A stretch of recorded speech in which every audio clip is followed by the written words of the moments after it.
Hi everyone, and welcome to this masterclass on burnout, resilience, and the performance spectrum, and the idea of actually putting burnout, resilience, and performance into a perspective where they all match, and where one can actually look at it from a perspective of a spectrum.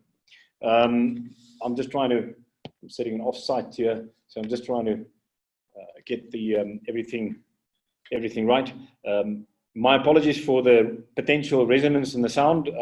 Perhaps I can just get an indication that the sound is good, that you can hear me at least. My name is Etienne from Walt, CEO of Neurozone, and also working as a neurologist, but in the non-clinical space, working in the non-clinical space, from the clinical, really trying to bring the understanding of the neurobiology to you. Excellent. Thanks, Ben. Good to see you here.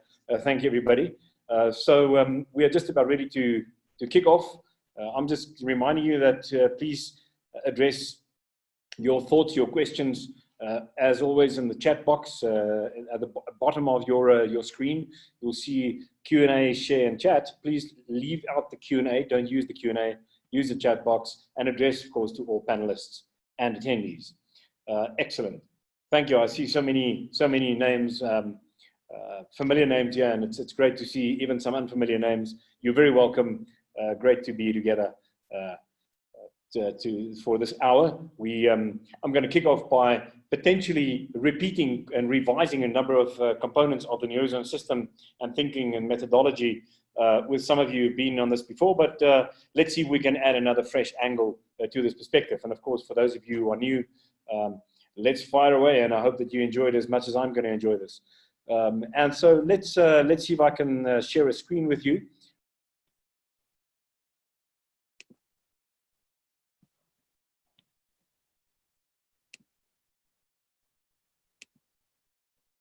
I think we are in the screen mode.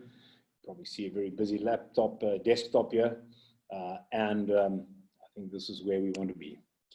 So the idea of burnout, resilience, performance, the idea that this is all so interlinked, that everything affects everything, that with the interconnectedness of everything, the understanding that everything is so interconnected when it comes to life, it has to be the same for these constructs and these definitions that we have given to specific features and phenomena that we see happen in the brain-body system due to certain things that go wrong, right, or go right.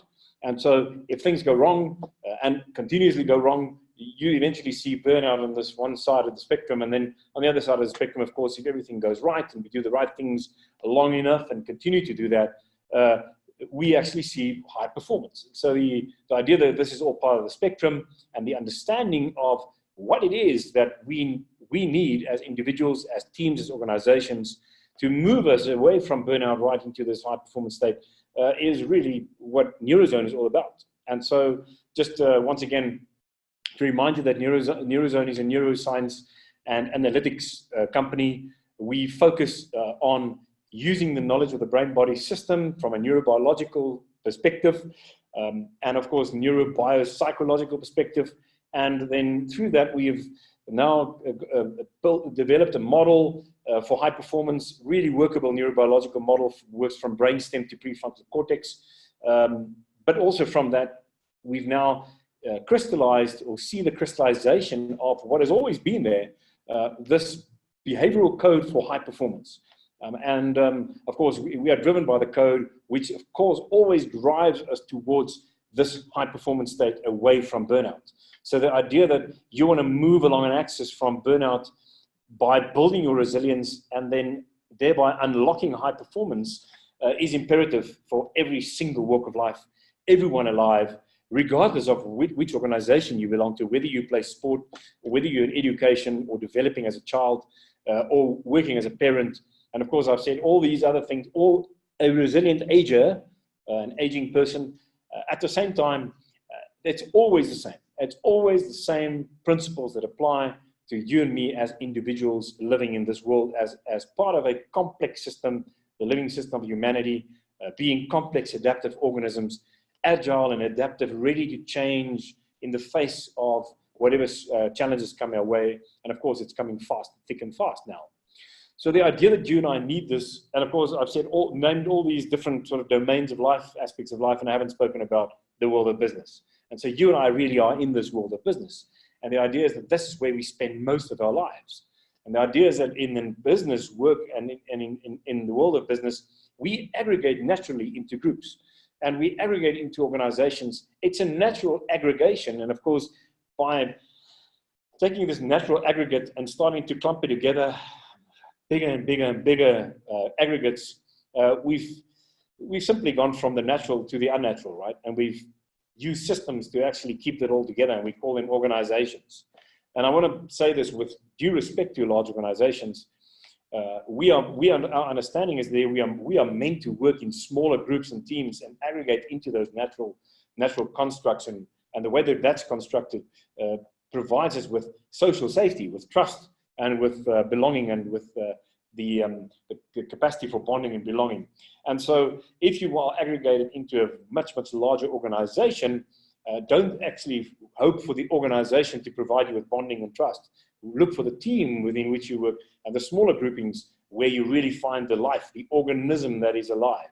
And of course, that organism being aggregated into larger organizations and managed by systems, effectively so, because that is how we operate at the moment in these larger organizations. We have to understand what that gives us and what we can expect from it, but at the same time, what the challenges are, of course, if you really want to adhere to that system only.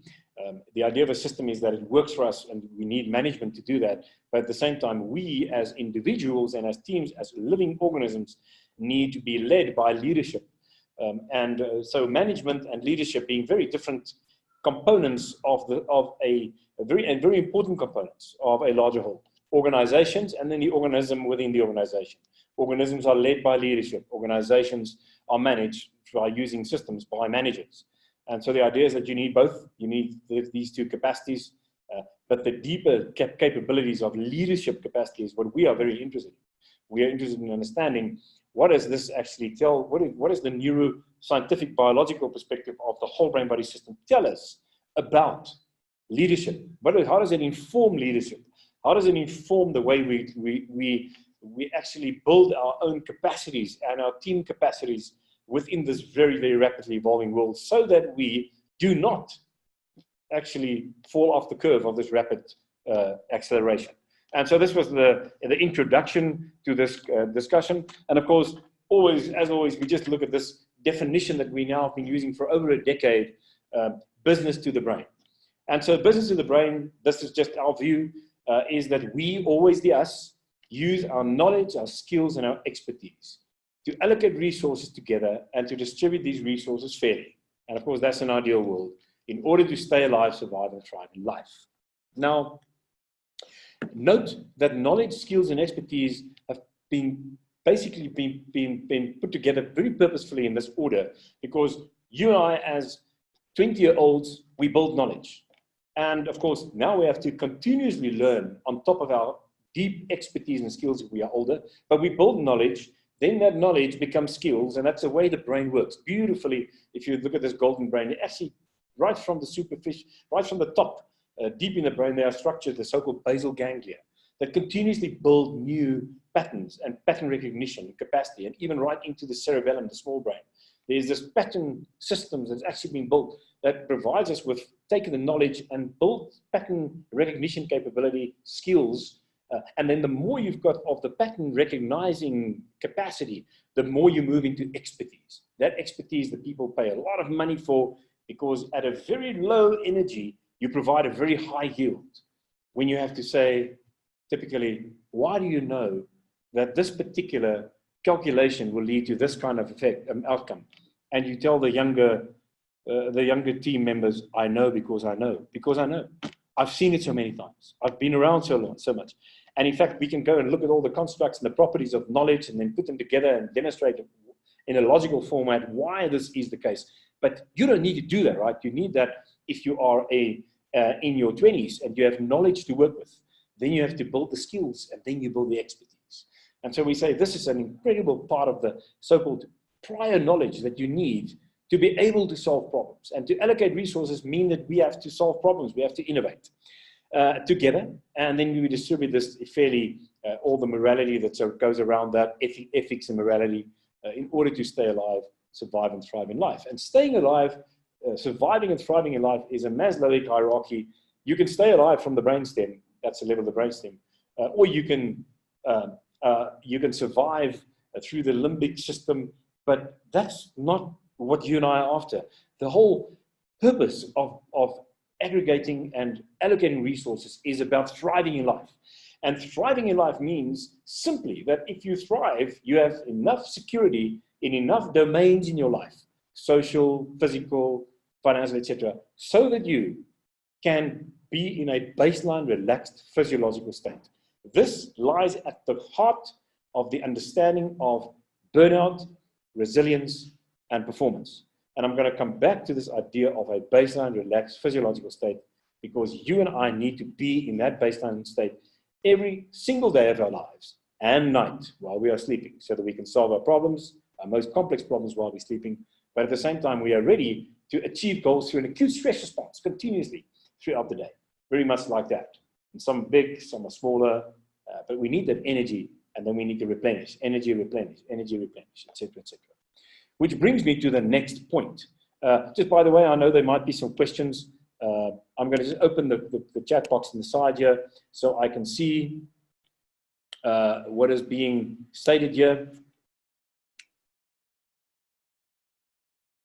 There's one question just before I fire on to this idea of energy. How many people, actually, would you say consider a small group? There's a very good statement that's been made by, I think I'm going to get it wrong now. We said there's a pizza rule. If your group can be fed with one pizza, that's a good size. So anywhere between 4 and 6, mostly about 5 and 8, one would say. So I think somewhere between 5 and 8 is probably the right one. It's sort of a piece of string question, but it's really not big, it's small.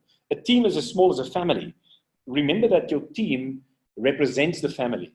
In society, family operates through bonding and trust. In organizations, teams operate through bonding and trust. So organization, society, team, family. I hope that makes sense. Yes, absolutely. So small teams, agile teams, that's what you're looking for. If you have an organization, please ensure that your teams can be fed on one pizza.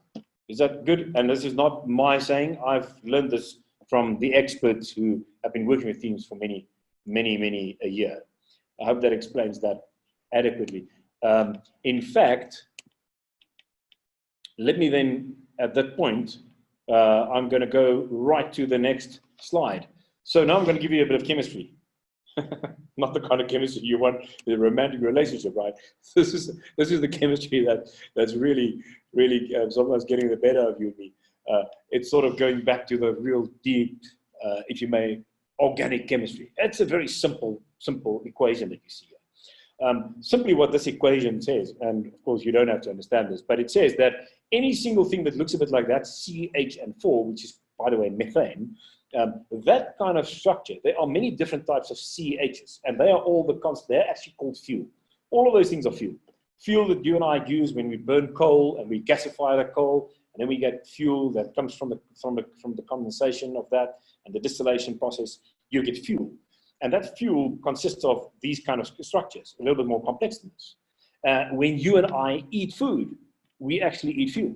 And it looks a bit like that, but just way more complex, complicated, more heavy structures, because they're more solid, and they're solid. It just means that they are bigger. But effectively, we burn the fuel. And so we burn the fuel with oxygen. And oxygen here, you see oxygen. Where does the oxygen come from? Well, basically, it comes from if you burn an engine, you have to get the oxygen in so you can actually burn, and boom, it burns the fuel with the oxygen. At the same time, you and I breathe in oxygen so that we can burn the fuel inside the system. And when we burn the fuel, it provides us with energy. And then we actually exhale the carbon dioxide. And you know where the water goes, right? So Yeah, you were right. Through your sweat glands and so on, and of course the reservoir always does that, right? So we actually have to maintain the same amount of water that comes in and goes out. It's called homeostasis, right? Everybody happy with that concept? So this is a little bit of biology and chemistry, a bit of biochemistry. So the biochemistry tells you that there is a burning process where you actually, whatever you take into your mouth and eat into the system, goes into the system, it goes in and it gets burned up. And it provides energy. Some of it, of course, is not burnt. Some of it are little trace elements that provide vitamins and all kinds of other components that you need in your system, the electrolytes and so on. But the energy that you and I have to do what I'm doing now, I'm moving my hands, I'm speaking, my lips are moving, all of that is actually dependent on energy. It uses energy that has been derived and generated by a process that effectively added the oxygen from the breathing system with the fuel from the gastrointestinal system, and it provides fuel. So when you think, you use a huge amount of fuel. As you know, the brain is the most greedy body when it comes to burning of fuel. In fact, you and I burn glucose continuously, and if you lose a bit of the glucose within minutes, you can faint. If you lose oxygen within split seconds, you will faint and you will die within a number of seconds. It's an incredibly important process for the brain. The brain is incredibly sensitive and needy, but it's greedy. While it consists of, as you know, 2% of your body mass, it uses 20% of its energy. It's incredibly greedy, the organ. And the problems you solve, everything that your brain is doing is actually dependent on energy. And I think I've written an article recently because it's just so true, right? If you think about it from a neurobiological perspective, if you want to achieve what you wanted to achieve, going back to this particular definition, you want to allocate resources together, use your knowledge and skills. You're still having a finite amount of energy that needs to be assigned to the task. And that's where the acute stress response comes in, right? Because there's a challenge, my active system is activated, it assigns energy, take it away from where it's not necessary, right to the brain, and to the muscles if you want to run away, but to the brain mostly, and you've got to think, and it alerts you, and then you have to solve the problem. And you have to use prior knowledge that comes from this knowledge and skills and expertise. So the energy is finite and it's available. It has to be made available and it's finite. And the way that you and I create more and more energy available is how? Through collaboration, through empathetic collaboration, because empathy provides us with the capacity to actually collaborate better. Cognitive empathy, that is, right? Of course, effective empathy as well. But remember, it's cognitive empathy we're talking about here. We talk about empathy that ensures that I can think in your shoes, so I understand the human condition well enough, so I can intuitively think in your shoes and allow you to change me, and vice versa. And that's how we actually use our energy collectively, and that's where the sum of the parts become way, way smaller than the whole that it creates, which is a system. And this is why teams, effective teams, are so important. And effective organizations consisting of really effective teams. That is the neurobiology behind it, if you want to actually think about it from an energy perspective. And so energy, it is as real as that. Energy is finite. There's no argument around this.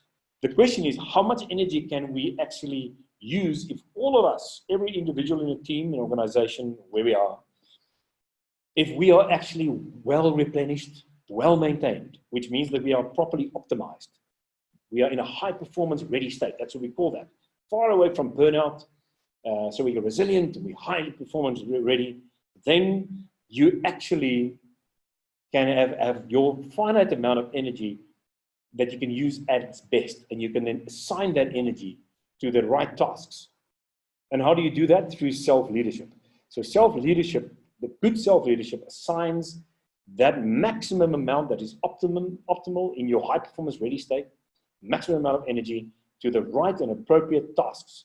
It also means that your system is not actually paying attention to rubbish, to clutter, that you're not completely paying attention, overwhelmed by everything that's coming in, that you are not affected in your stress response by those things that are threatening you, for example, a lack of belonging, lack of social safety, and disbelief in what is possible, so I can't assign energy. So it requires a number of things, self-leadership, to be able to assign all the optimum energy that you have to the task that is available. And then, of course, leadership puts all that together, right? So it actually adds all these individuals together. and all the energy. And then the energy that is now put together, as I said, provides a whole, which is way bigger than the sum of the parts.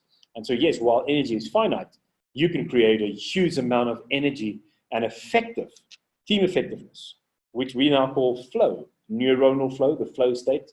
The synchronous team creates that synchronous dance of high performance. Now that makes sense, right?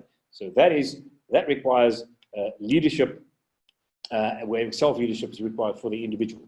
I hope that makes sense. I'm going to just take a few questions while we're moving towards the idea of burnout, because while we're talking about energy, of course, we have to talk about, well, what is burnout then? Because you and I are burning energy every day. And so how does burnout then come into play there? So let me just look at some of the questions. Hi, Lynn and Bob. So could you say that again about resilience on teams? I can't remember what I should have said, Lynn. Let me just think for a moment. Resilience on teams. I think we spoke about teams, maybe you can just give me one more little clue. I think I might get back to that again. I mentioned teams need bonding, trust, and teams need to use finite amounts of energy of individuals to provide a great whole that it gives you team effectiveness. And the higher that yield, of course, low energy, high yield, the higher the yield, the more the team goes into flow. And of course, that all moves you as far as possible away from burnout. The thing in the middle, the buffer that actually prevents the burnout and moves you into high performance is resilience. And you know what, Lynn, I'm going to get back to resilience a bit later, and then I think we're going to get into that. Yeah, sure. Okay, so Lynn, I'm going to get back to resilience in a second. Okay, and then we can have a look at that. He is live, TY, for a real optimal size team is 5 to 8. Thank you so much, Bob. It's so sweet of you. Thank you for checking that. So everybody knows this, right? So yeah, 5 to 8 pizza size, right? Pizza in. You put a pizza down, everybody is well fed. Your team is in the right size. Okay, everybody happy with that? Wonderful. Okay, so let's continue and move on while everybody is conversating on the chat area. That's great. Happiness, please continue doing your thing there. I'm going to move on to the next slide. And now we are in the reality that you and I know about so well. We are so familiar with this because it is so real. And so here is this is the curve that really speaks to the way that technology changes. So technology really is, this is where we were. Our brains have developed over years through slow adaptation. You can see this. And so when the whole industrial revolution came our way, we had a very slow adapting type of brain, an archaic brain that adapts, doesn't or die, but it adapts. And so we became slow and efficient, complex adaptive organisms. The argument is that even when industrialization came into play and we looked at ways of and when individualism became so prominent, it was because individuals, you could do a lot through the individual competitiveness. We needed a deep-seated capacity in the individual to be able to stay on this curve and to actually ensure that we provide real good outcomes for the energy we assign to tasks. Now we are in this space. This is tomorrow. This is actually what's happening. And we are sort of just here, right? So we just started to move along this incredible rapid pace. The acceleration is as rapid. The slow adaptive organism being you and me as individuals can simply not stay on that curve. It's impossible. Not going to happen. We're going to jump off the curve. And basically what happens is because we are overwhelmed, because of the clutter, and because of the low self-leader, because of this, the way we assign energy to tasks and the clutter is just everywhere, we are overwhelmed, the system continues to run, it burns and it burns and it burns and it burns out. And this is why we see burnout so much today. You know, I mean, there's, as a neurologist in a clinical practice, I saw burned out executives, burned out leaders, burned out colleagues, professionals, but there were not so many. The prevalence was just not even close as high as it is today. And so all of a sudden, we all are aware of this new enemy. The enemy number one is chronic stress that continues and in the workplace leading to burnout. And so this is why it is in the background. we are burning out. We have a mindset that is still stuck here, and we actually can't get this right. And so to do this together, to collaborate, to really be a collaborative team, to put all our finite energy together, to assign that through good leadership to the task, that is what's going to keep us on the curve. All right, so everybody happy with that? Cool. So let me talk about burnout then. Let me talk about burnout. Everybody see the burnout? I'm going to refer to an article here that you might just want to take a screenshot of. Understanding the burnout experience, recent research, and its implications for psychiatry. So it's Maslach, Christina Maslach, and Michael here. And so Alita, and of course, Maslach, known for the Maslach burnout inventory, the MBI, probably still arguably the standard way of measuring burnout from a psychometric perspective. And so this is a great article. It's been written, I think, in 2016. It's still extremely useful and relevant. And in fact, from that particular article, I just want to just describe burnout to you again. For you who've been on the burnout masterclass many months ago, let's just consider this again. Burnout is a psychological syndrome. It emerges as a prolonged response to chronic interpersonal stresses on the job. So chronic stress in the workplace is what leads to burnout. So what is chronic stress? Please remember that chronic stress is effectively the brain and the body system that is switched on in the so-called acute stress response. And it effectively just continues to fire because it perceives the threat, the challenge that it has to overcome as present. And so if you, for example, have a lack of belonging, a lack of social safety in the workplace, we use this all the time because it's so important. Your system will continuously be threatened and continue to try to overcome this challenge. And you go into chronic stress mode. And remember that when you sleep, your chronic stress response does not go to sleep with you. It stays awake, and it actually keeps on working and prevent complex problem solving and effectively down spirals you continuously. So the chronic stress response that you and I know as a term is effectively the system continue to burn in an acute stress response, but continuously, sometimes at a low sort of indolent level, and it continues until your system burns out. That's it. And when it happens in the workplace, we call burnout a medical syndrome today. The three key dimensions of this response, so what you actually experience, is an overwhelming exhaustion. So either really overwhelmed, exhausted, feelings of cynicism and detachment from the job. Why is that? Isn't it fascinating that we actually disengage from the job? Because the energy we have to assign to the task is simply not possible. So I disengage from it, and because my energy is depleted, and I'm running on a low level of energy, is continuously just depletingly running, and I actually then disengage from that challenge so that I can conserve my energy for chronic stress. It's quite fascinating. And then thirdly, a sense of ineffectiveness and the lack of accomplishment. Now, these are all non-specific type of symptoms or signs, if you may. They're non-specific, but as in three together has got a much higher validity for diagnosis. At this point, while we've just defined burnout, I'm just going to show you what kind of physical consequences burnout provides us with. And of course, it comes as absolutely no surprise. And why is this? I'll tell you why. Let me go back. You know what happens if you are chronically stressed? Remember that you are actually in an acute stress. You don't go into the baseline relaxed physiological state. So you've got two states, right? There's the acute stress response and there's the relaxed state. And if you are not in a baseline relaxed physiological state, you lose the benefits of the baseline relaxed physiological state. And the benefits that the baseline relaxed physiological state give you is life-saving, if you may. It effectively does the following. In a baseline relaxed physiological state, you replenish the system. You provide more fuel. You continue to refuel the system. You maintain the systems.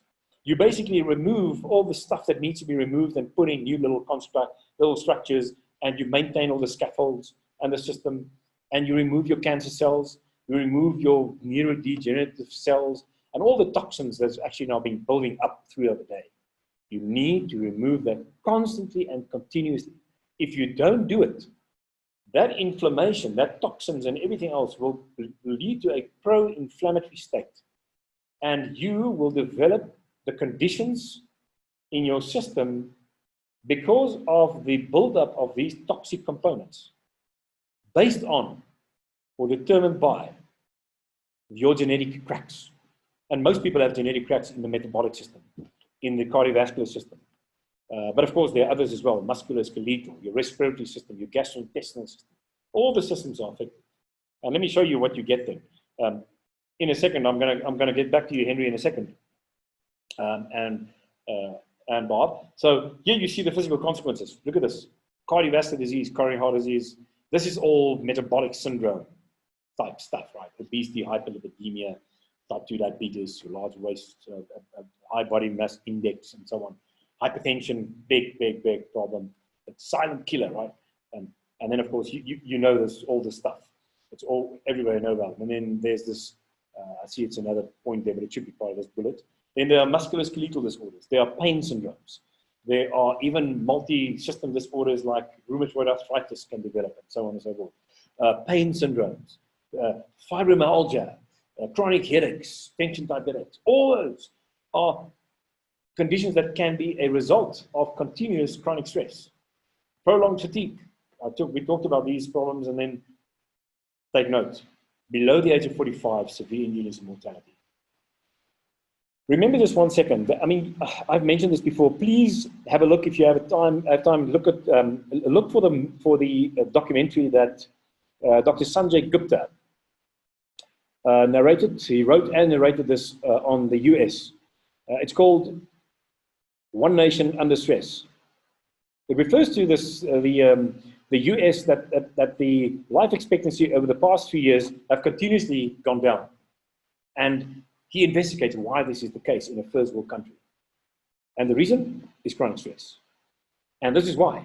So you can see, eventually burnout leads to this, but I can promise you chronic stress continuously will also give you this. Burnout is just in the context of the workplace. But chronic stress will do this to people regardless. It's your neurobiological system. There are reasons for this, and you need to prevent this. And so this is your, thanks for that, Linka. Yeah, thanks, Ben. Yeah, so this is a good Gupta, by the way, Sanjay Gupta. He's from the US. The South Africans, of course, a different experience with this surname. Bob, you've asked a question, then I'm going to go back to Henry. How do we remove this? What we need to build as a buffer in place for all of this, Bob, is resilience. But I'm going to explain resilience very quickly again and just show how resilience is allostasis, is high performance readiness. It's the way that we as a system can actually adapt as complex adaptive organisms quick enough. Henry, you referred to the brain requiring glucose for energy. Pardon my ignorance, but are you referring to carbohydrates? Yes. What are your thoughts on adopting a ketogenic diet? Yes, I don't believe in that, Henry. Ketogenic diet and the subsequent effect of the brain performance and resilience. Henry, the problem with the fats, you know, these is that they make a lot of money through all kinds of recipes. I'll just be very blunt about this. If you really look at the continuous scientific body of evidence, there's a conundrum of potential problems in that whole world.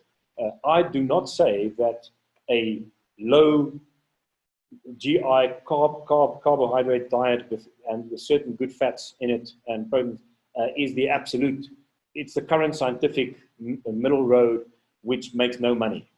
It's scientific and it's bland and there's nothing in there to be made by anybody. But that is the current way. It's still held to be the best form of diet. A ketogenic diet with high fats and lipids, big problem. This is not the way that we currently scientifically believe the brain really burns fuel. It's a reserve process that is built in for emergency cases. I know there are many differences about this, even amongst scientists and medical personnel and nutritionists. I'm not a nutritional expert, but I can tell you as a medical neurologist that, and having studied this over the last decade, that it is better still to stick with the current science and to really pay attention to other elephants in the room. Those are twofold. One is chronic stress, because that changes your metabolic system completely. If you have chronic stress, you have a derangement of the whole metabolic system, regardless of what you eat. You can eat the good stuff and have chronic stress and still develop the bad things in your system. You can have a lack of chronic stress and even have a buffer that sort of absorbs a bit of the bad stuff. I hope everybody get this picture. Chronic stress is a big elephant in the room. Remove chronic stress, build your resilience, and you actually have a way, way better system that has got the resilience and the capacity that makes it less important, although not unimportant, as to exactly how you actually structure your finite diets. The next component when it comes to nutrition, to the elephant, the other elephant in the room is the so-called gut, the microbiota gut-brain axis. So in the gut, you have microbiota, a whole colony of bacteria, 10 times as many bacteria as body cells, and they are in different colonies, and they all have an effect on your brain and your system, and it's part of you and me. And the more we know about them, the more we learn about the colonies and how they work, the more we're going to learn about what we need to eat and how we should eat that as individuals. So there might even be individualization of diets for different people with different colonies in their guts. But I think that's coming our way at some point in time. Henry, I hope this gave a little bit of food for thought. Of course, I'm not trying to give you just one option, but I think that's the way we should look at that. Okay, so happiness. All right, so let me continue where we left off at this burnout space. So if you want to think about burnout, remember this axis. Resilience is up here, but this is also sometimes called, we call it this, the implosion resilience performance axis. And you can see that this is where chronic stress takes you. Implosion, burnout, dysfunction. You will see therapists who need to treat you.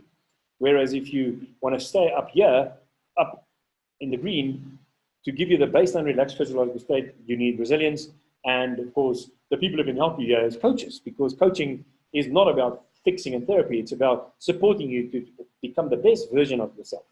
And this is, of course, where we say coaching is so useful. If you're down here, you need therapy. And maybe just about there, coaching could still do the trick. But therapy doesn't actually do a lot for that. This is where coaching really can help you optimize through precision optimization, but building resilience. And everyone has a coach. And this takes me to the spectrum. That takes me to the masterclass we've been talking about, because we talk about burnout, resilience, performance spectrum.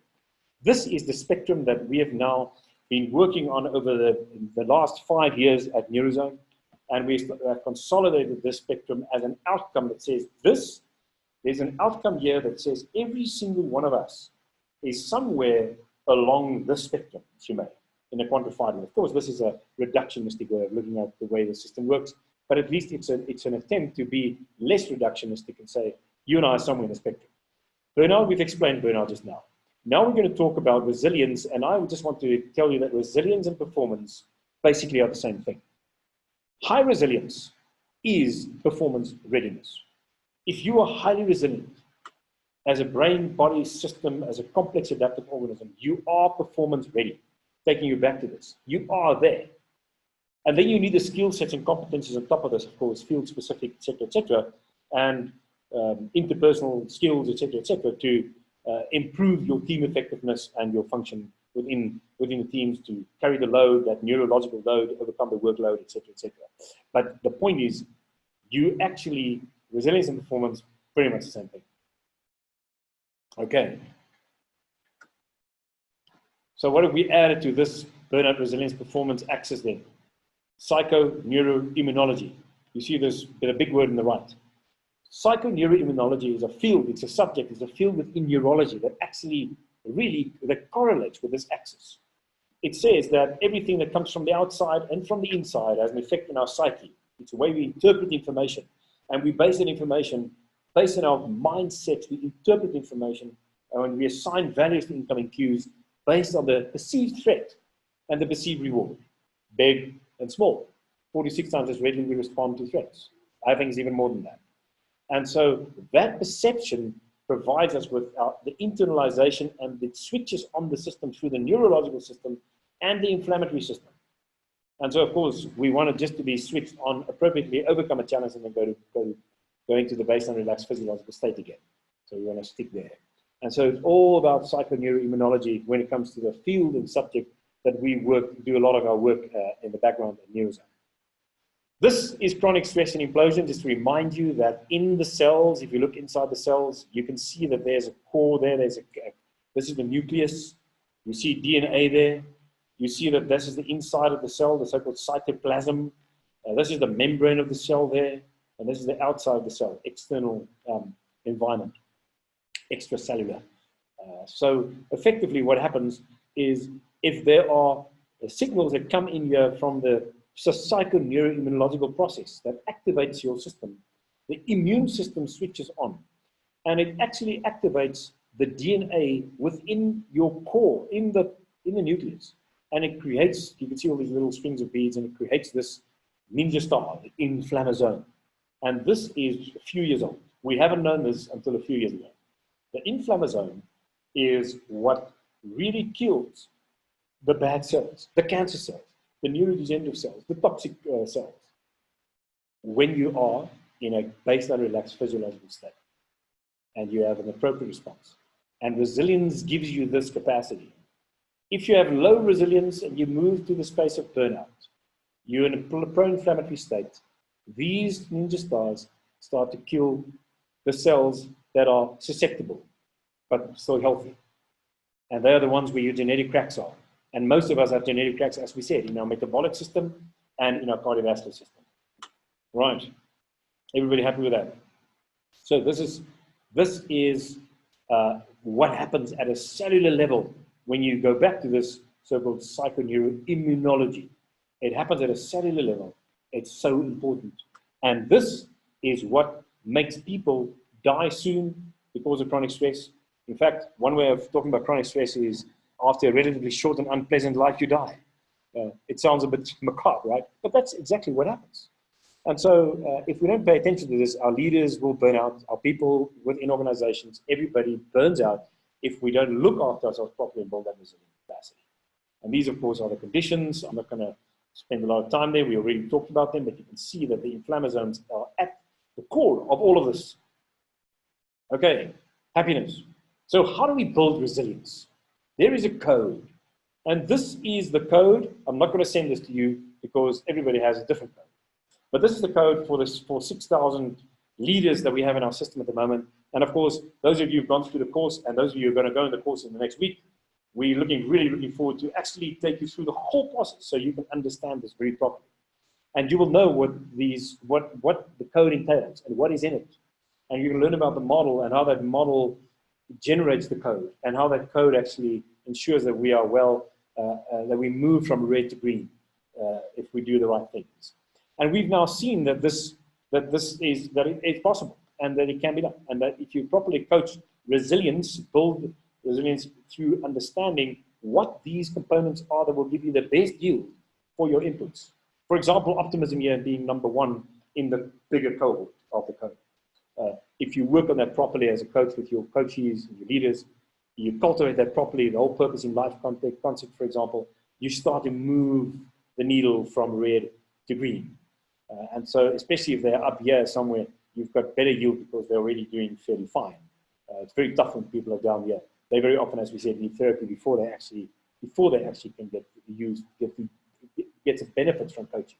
All right. So, long story short, there's a question here. Let me just take a look at the questions again. How do you rate a person on the scale? Okay. So the rating on the scale is very, the way it's been done is that the scale has been built, uses a burnout resilience performance index, but it's been consolidated using a number of instruments that we've been using over the past 10 years. The PsyCap resilience scale, we've been looking at a number of different burnout inventories. And then we derived, and then we consolidated everything that we measure in a scale with lowering serum cortisol. So I want you to remember that this is consolidated in the lowering of serum cortisol at the right inflection points upon early awakening and just after 40 minutes after you woke up. And the way this actually gives you a different reading determines to what extent you are in a baseline relaxed physiological state. It's one of the best ways of actually doing it. And so we consolidated this whole index with that particular outcome. And so we know that the closer you are to that particular range, the closer you are to having a very good biomedical response, a biochemical response in your system that speaks to a baseline relaxed physiological state, which effectively is high performance readiness. And so everything that you do to build resilience, to be enable you to always move back to the baseline relaxed physiological state is the thinking behind that. Shankar, is that good enough? During the course, we will work on that quite a bit and explain it at length. Excellent, but thanks for the great question. Is it possible to get an expanded view of the components? No. Peter. Sorry, I'm just being blunt. Peter, what we do is, remember that this is the code we use in the background for 6,000 people. This is not the same code for every individual. This is just a generic code. And in fact, we try to stay away from that and provide what is needed. So we say these are the top 5 things that you have to work on, or the top 6 for a group. And so people know that this is what they need to be working on. So unfortunately, not at the moment. Sherry, what are the top 5 in your list you mentioned Oh, I think we've done this before, right? So we talked about that. So let me just explain that again. Happiness. The top 5 for 6,000 leaders to move us from red to green is optimism, reducing negative intrusive thought patterns, using the generic parts technique. It's a capacity, the capability of problem solving, breaking up all the problems into its smallest parts so you can actually solve problems properly. And then it is a bedtime consistency, intermittent fasting, and having a sense of making a meaningful contribution. We don't actually intend that you read the list, Catalina. Yes, everybody, this is not meant to be read. My apologies. It's not meant to be read. I'm going to move on. In fact, what we are doing is that this is just the code that we've been using in the background, but what you get from any report is that code, but very specified for that particular individual. It just speaks to the cognitive states and behaviors that we use that is derived from the whole system. And as you go in the course, Catalina, I think you're going to join us. I'm looking forward to actually having you in the system. You will actually see how all of that is derived, and then you'll understand how that works. Is that happiness? Right. You're also very welcome. Everybody who is part of our who are either certified or on the course can get access to the. You could also get access to the. I'm sorry, I'm just reading some of the questions here. Thank you. You can also get access to the masterclass that speaks to resilience and complex problem solving, and there we demonstrate how the top 10 that are actually useful and are the most important weighted behaviors in particular. All right, so Sharon, are you happy? I'm listing the top 5. I just listed that for you. I'll just mention it again. Optimism, reducing negative thought patterns, the generic parts technique, you can Google that, practicing the generic parts technique, daytime consistency, intermittent fasting, and having a sense of making a meaningful contribution in the workplace. Happiness. All right, phenomenal. My apologies that I've actually shown you something that I don't want to expand. There are 68 of those behaviors and recommendations, and they are all on the reports as well when we provide reports for the individuals in the Neurozone system. And of course, those of you who are going to go into the course, you're going to learn about every single one of them as we go through the system in this next 7 weeks. And I'm really looking forward to see you in next week from the 28th. Fantastic. Okay, we have a few minutes, and all I want to show you then is that resilience and allostasis are the same thing. Now, allostasis is the neuropsychological or psychological term. It's also physiological. It effectively says that we are complex adaptive. There are prior knowledge. We use our prior knowledge. We make a prediction of what's going to happen in the future, and then we make a plan to ensure that we actually stay in a good space. And this is effectively then, and then we action, when we assign energy to the task to ensure that we are in the future where we want to be. That's innovation. That's complex problem solving. So we use prior knowledge. That's learning capacity. That's knowledge. We use our knowledge and skills. Remember, we allocate resources. That's the business. That's what we do. And then we effectively have to continue to do that in life so that we can thrive and we stay in a baseline relaxed physiological state. So allostasis effectively is at the core of what every single thing in your body does. Every single cell has allostasis. And he does this. So, oh, thanks, Albert. That's great, man. Thanks, Albert.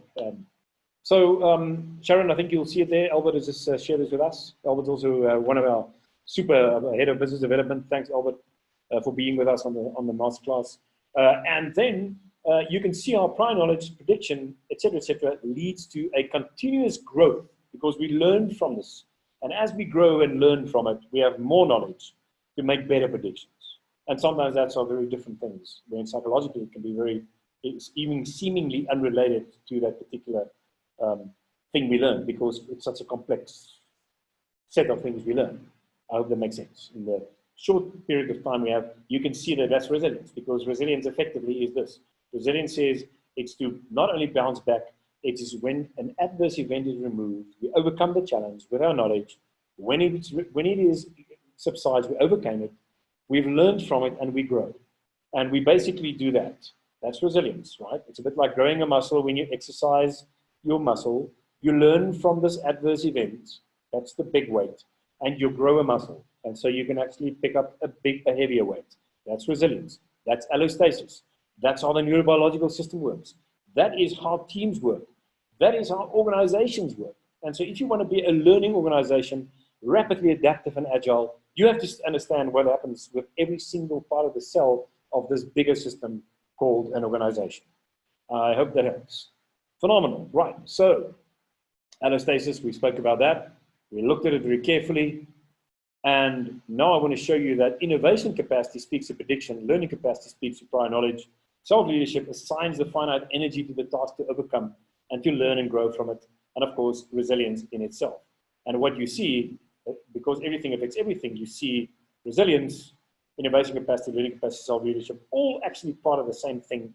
We've used this in the 4 core model because we said there are all kinds of behaviors and drivers that drive us to use all of this so that we can actually have a high-performing state. So resilience is in allostasis, is high performance if you have high resilience. It's high performance readiness. It doesn't mean that you are a high performer, but you are ready in your capacity to perform at your best, given that you have enough competencies and skills to do that, and of course, can do it together through good leadership in a team. Happiness. All right, so having said all of that, that's another way of looking at it, and I'm going to actually run past this because of the lack of time. The 2 final comments I want to make is that we have new Neurozone research that are almost ready in the press.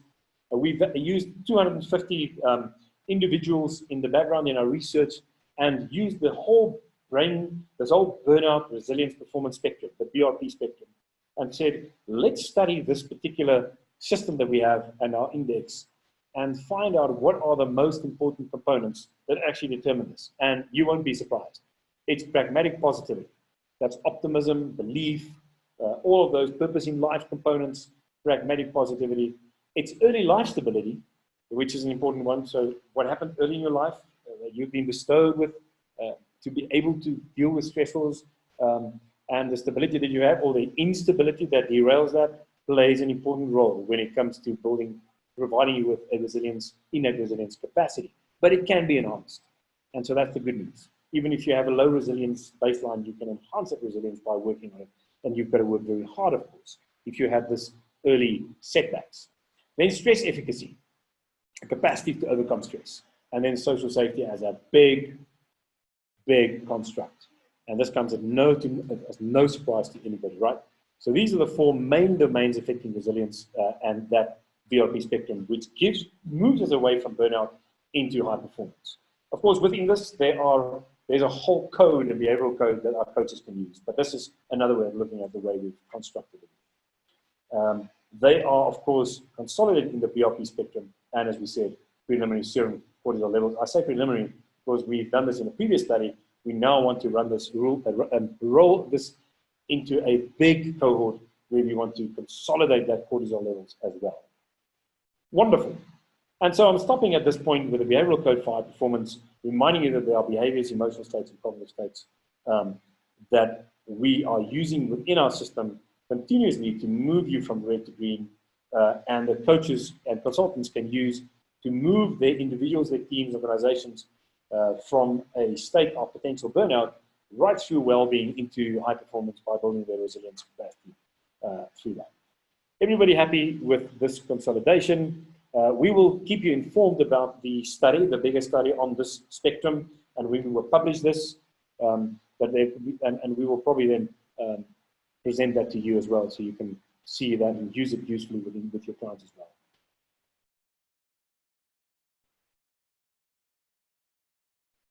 Right, everybody happy? Thank you very much for joining us. We are done. If there are any questions, I'm still happy to deal with a few questions.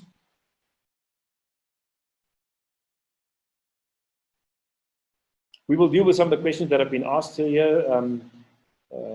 Thanks a lot for that, Steve. I hope you do well. It's so great to see you here every time. Shelley, thank you. It's such a pleasure. Thanks, Sharon, for joining us. And I think we had huge numbers of people today, and it's wonderful to have you together with us. And I really hope that you've enjoyed it as much as I did.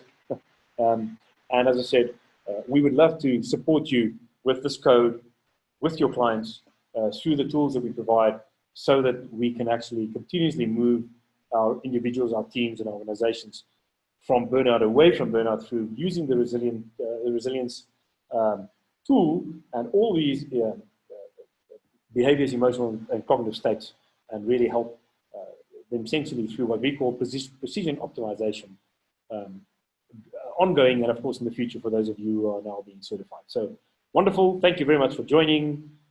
It's great to see you all. Thanks. As always, there are too many names now, and I just say thank you to you all. Yes, the PowerPoint will be shared. It will be available. Linka, maybe you can just quickly let us know and tell us where this will be. It will be available, I think, on the Google Drive. If you have already got access to the system, if you are certified, you can actually get access to the masterclass. Linka, for those who are not certified yet, I'm not sure whether you want to make a plan about that, but I'm going to leave that in the Linka's hands. Thank you very much, everybody. I have to say goodbye now.